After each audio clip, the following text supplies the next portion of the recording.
Mon Seigneur et mon Dieu, je crois de tout mon cœur que tu es ici, que tu me vois, que tu m'entends. Je t'adore, à genoux devant toi. Je te demande le pardon de mes péchés et ton aide pour faire de mon mieux ces moments de prière. Marie, ma mère immaculée, Saint Joseph et mon ange gardien, intercédez pour moi. Aujourd'hui, il y a 5 ans, le pape François se rendait à Fatima pour canoniser Francisco et Jacinta, deux des pastorinos, les petits bergers auxquels Sainte Marie, Notre-Dame de Fatima, est apparue là-bas. Canoniser. Canoniser, ces drôles de mots signifie, tu le sais probablement, que l'Église déclare sa certitude que quelqu'un est dans le ciel, que quelqu'un est saint. Parfois, on entend dire à la place sanctifié. L'Église les a sanctifiés. Mais en fait, c'est pas que l'Église les sanctifie, qu'elle les fasse saints. L'Église plutôt déclare qu'ils les sont, que Dieu a fait ces chefs-d'œuvre de la sainteté chez eux. Et l'Église fait ça après avoir fait des études approfondies sur leur vie et sur des faits extraordinaires, des miracles qui leur sont attribués. Voilà, mais j'en reviens à Fatima. C'était donc le 13 mai 2017, exactement 100 ans après la première des apparitions de Notre-Dame en 1917, le 13 mai 1917, lorsque l'Europe était en guerre, comme elle l'est aujourd'hui.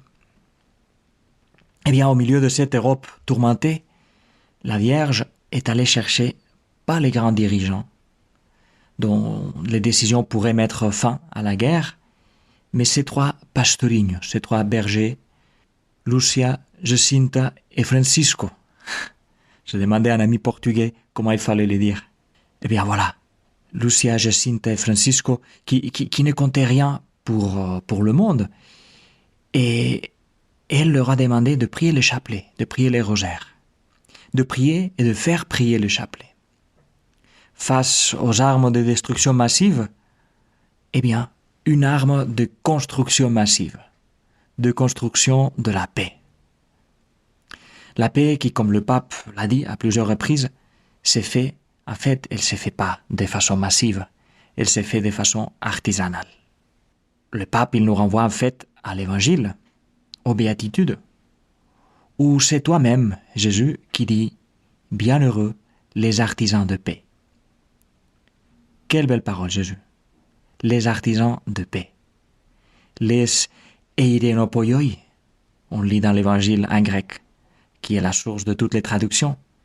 Eirenopoioi, ceux qui font, ceux qui produisent la paix. Poiein signifie ça, produire, créer. D'où aussi poète.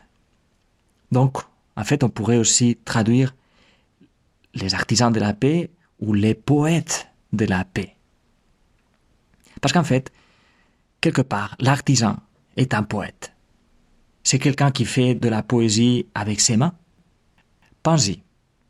C'est quoi la différence entre un produit artisanal et un produit industriel? Eh bien, que le produit vraiment artisanal, pas juste avec une étiquette qui dit artisanal, mais vraiment artisanal, eh bien, il est fait à la main. Il est tout le temps en contact avec la main de l'artisan, au long de tout le processus d'élaboration. Donc, il est fils de ses mains. Tandis que le produit industriel, il est fils des moules, des engrenages, des machines.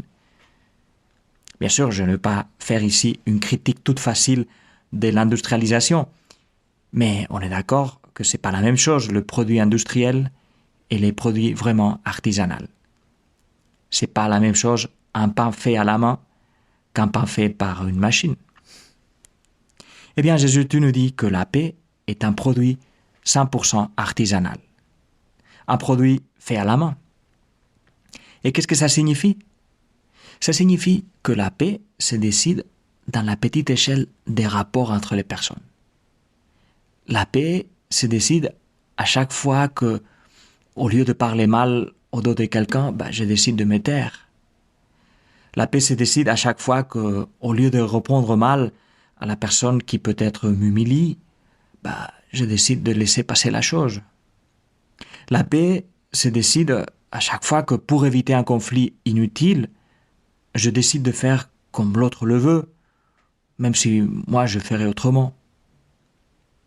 Et la paix se décide aussi, à chaque fois, que je sais arrêter le flux de choses à faire et des messages à regarder pour prier. C'est ce que toi et moi nous sommes en train de faire maintenant. On protège du temps pour Dieu. Dieu qui est lui-même la paix. Dieu qui est lui-même la solution à tous les conflits. Tu sais, lorsque nous arriverons devant la face de Dieu, tous nos conflits ici-bas, ils vont nous sembler si bêtes, si insignifiants.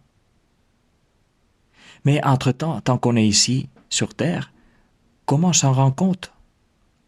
Eh bien, en priant. Qui prie sauve son âme, on a dit.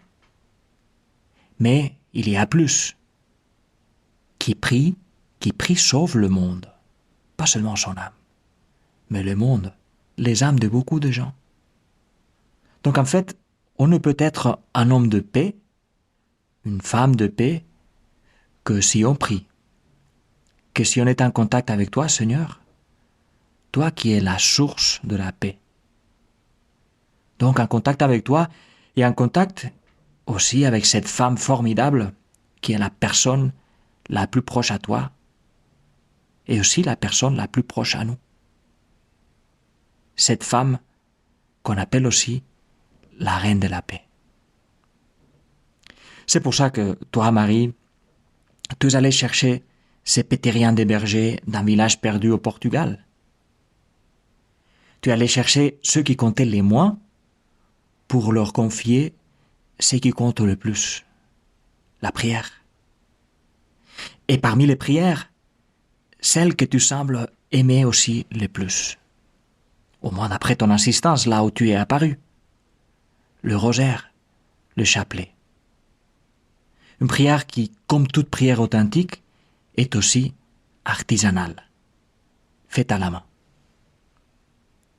Et tu sais, je trouve que le fait que le rosaire soit prié d'habitude avec la couronne, avec ses colliers qui a les dizaines, ça les rend plus artisanal, plus fait à la main. C'est pas que ça soit indispensable d'utiliser la couronne lorsqu'on prie le rosaire, le chapelet. Moi, quand je prie en conduisant, souvent je ne l'utilise pas. J'utilise même pas les doigts.